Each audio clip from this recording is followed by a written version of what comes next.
Welcome to the Slop Temple. We pray this video helps.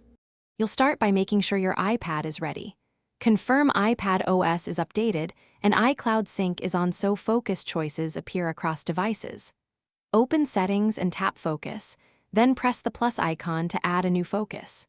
Choose a built-in template like Work or Do Not Disturb, or pick Custom to name your own focus.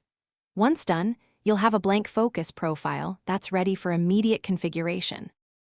Next, set who and what can interrupt you. Tap People to allow calls and messages from specific contacts. This keeps important people reachable. Then go to Apps and add only the apps allowed to notify.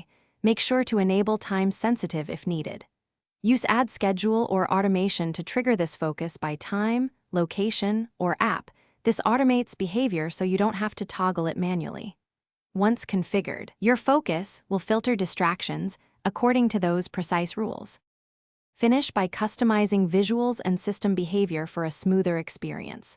Choose home screen and hide pages or pick a focused page layout. Pick a lock screen and link it to the focus. Turn on share across devices and consider smart activation to let the iPad auto-enable it.